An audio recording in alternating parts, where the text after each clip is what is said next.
Good day everyone, this is a group of handsome boys of Base Bay 1 Site A, and let's talk about Hacienda Lucita issue. Are you familiar with Tarlac's Hacienda Lucita? It is said that there has been an ongoing issue during early 20s and then emerged again in 2010. Why Hacienda Lucita became an issue and what happened actually in Hacienda Lucita. But first, what is Hacienda Lucita look like? It is a sugar plantation spanning 6,453 hectares in the Philippine province of Tarlac. The hacienda is spread across 11 barangays in 3 towns in the province of Tarlac. Barangay Balite, Katkat, or Santa Catalina, Lourdes, formerly Texas, Mapalaciao, formerly Lucita, Asturias, and Bantog Interland City are home to the majority of the original farm workers. A golf course and the Central Azucarera, Tarlac, or CAT. Sugar mill are located on the original estate. The CAT Barangay Central, Tarlac City, which is the 10 village. It is said that Hacienda Lucita belong to the people living in the land because of the effectiveness of what we called Agrarian Reform. But what happened is all they wanted is to own a piece of land to sell for a living. What they got was a piece of mount to lay their bodies to rest till eternity. In violence strike dispersal in Hacienda Lucita last November 16, 2004, 14 people were killed, including 2 children aged of 2 and 5 years old who died from suffocation from tear gas lobbed by the police and army dispersal teams. One of the victims was allegedly strangled after being shot and his dead body hinged in the factory's gate. At least 35 people were reported to have sustained gunshot wounds. 133 were arrested and detained. Hundreds were wounded and another 100 still missing. The carnage is a gruesome reminder of the infamous Medjola massacre and Lupao massacre, which also arose from the peasant demand to own their land. 9 of those killed in what is now called as the Hacienda Lucita massacre were identified as June David, Adriano Caballero, J.B. Basilio, Jesus Laza, Jaime Pastillo, Juanso Sansis, Ning Balete, and Boy Versula and G.C. Valdez. Of the 133 arrested, and 117 were detained at Camp Macabulos in Tarlac, while 16 people were detained at the Criminal Investigation and Detection Group or CIDG, Tarlac. Majority of those arrested were released only yesterday. The fire erupted at around 3:20 p.m. after the dispersal time of the Tarlac Police under the command of Chief Superintendent Quirino de la Torre and with the support of the Northern Luzon Command or NOLCOM, forcibly broke the workers' picket line in front of Hacienda Lucita. The police said they merely followed the order of Labor Secretary Patricio Santo Tomas, who despotised the NOLCOM in enforcing at all means of assumption of jurisdiction, or AJ, issued by the Department of Labor and Employment, or DOLE. The DOLE ordered call for a return to work order and a free egress. It deputized the Tarlac Police to implement the order. As if in war zone, there are 3 armored personnel carrier or APC, several fire trucks, and 10 military trucks were stationed in the area to allegedly assist the police in enforcing the AJ. Elements of the 69th and 703rd Infantry Battalion of the Philippine Army were also deployed in the area. Combined element of hundreds of military around police forces with high-powered firearms attacked the picketing workers and thousands of its supporters. As the APC rammed into a workers' barricade, the military and police repeatedly used water cannon and high-powered rifles, tractions, and tear gas. Disperse their strikers and their supporters and to eventually open the factory gate. The strike arose from a deadlock in the negotiations for a collective bargaining agreement between Catlo and the Hacienda Luisita Inc. and the illegal dismissal of 327 farm workers belonging to Olwo last October 1. Among those illegally dismissed were the Olwo President and Vice President Rene Galang and Ildefonso Pingol, respectively, and 8 other union officers. On its part, Catlo demands a 100 peso salary increase and hospitalization benefits, but the Central Azucarera de Tarlac management said that it can only provide a measly 12 peso wage hike and a 12,000 bonus. Series of negotiations ensued between Catlo and the management, but the latter stood pat on its decision, thereby resulting in a deadlock. More than the issue of wage and jobs, land distribution remains to be the major demand of Hacienda Luisita workers. The workers are calling for the scrapping of the stock distribution option, which the Conjancos used to purportedly escape land distribution to its tenants under the Comprehensive Agrarian Reform Program, or what we call CARP. It was then President Corazon Aquino, whose family owns the hacienda, who signed the CARP law in 1987. The deceptive SDO resulted to massive retrenchment and suppressed collective action of the two unions. They also said that contrary to the claim of the Cuanco family that 33% of the plantation income goes to the farm workers being part owners, only 3% are being distributed to them in stocks. The workers also hit the reduction of their working days into once a week, which forced some of them to do laundry work, collect junks, and get odd jobs for a living, while their gross income is 190 pesos a day. The farmer workers only get take-home pay of a measly 9 pesos and 50 cents due to loan deduction and cash advances. The loans are a direct result of reduced man days or limited working opportunities. This means that the farm workers have to subsist on a 9 pesos and 50 cents weekly budget brought about by the once a week work shift. Hacienda Luisita is a sprawling 6,000 hectare property of the Cuanco clan. It is owned and managed by its LI, which was incorporated on August 23, 1988. Its LI incorporators are Pedro Cuanco, Josephine Reyes, Jose Cuanco Jr., Teresita A. Lupa, and Paz Tio Paco, all brothers and sisters of former President Aquino.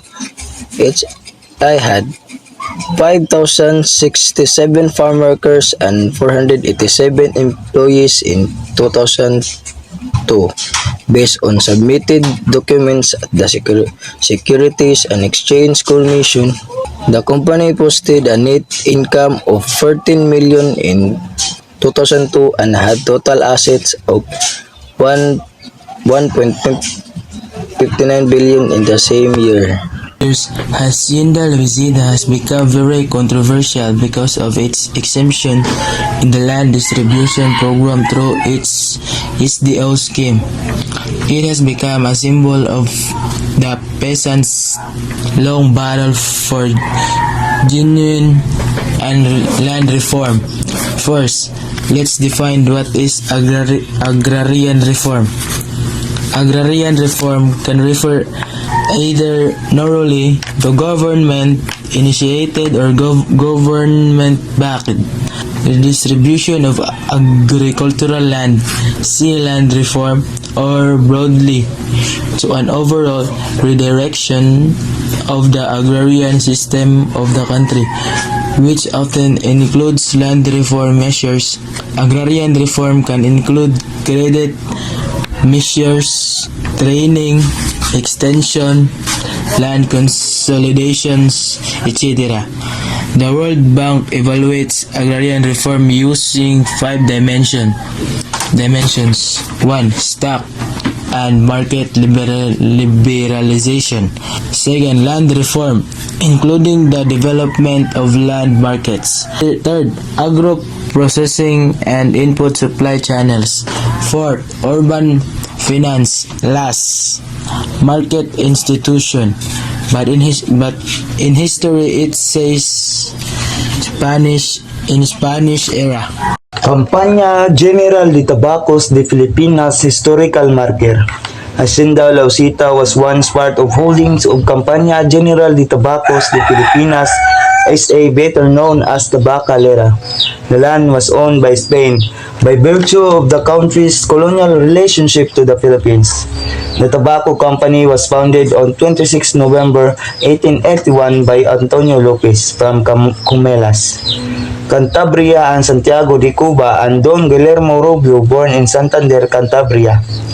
In 1780, the popularity of cigars in the Philippines prompted Spanish authorities to impose a tobacco monopoly, such that the only ones able to plant, manufacture, and sell cigars were the colonists. The monopoly was abolished a year after Lopez acquired the estate.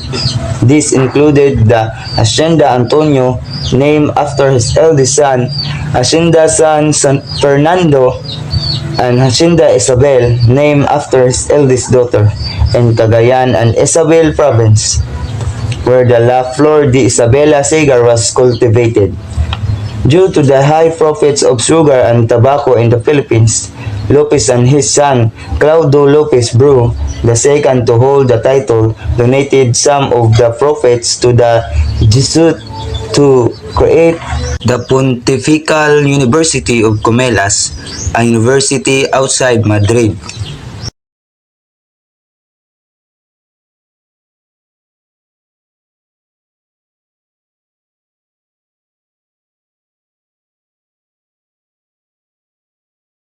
Also in American period, factory laborers' quarters with cane areas of Hacienda Luisita in background 1929. Aerial view of central Azucaquera de Tarlac, circa 1930s.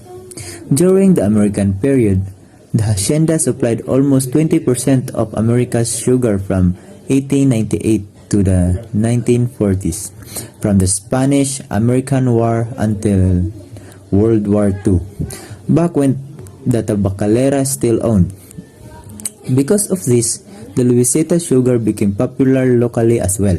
The Spanish-owned hacienda flourished mainly because of America's obsession with sugar.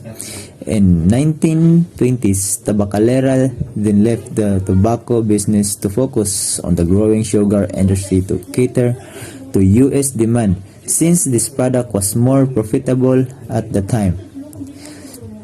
They invested heavily on the business by constructing a sugar refinery known as Central Azucaquera de Tarlac, or CAT, which used American centrifugal machinery technology in order to double the production and lessen the cost of shipping sugar to a refinery in Laguna owned by the Roxas family.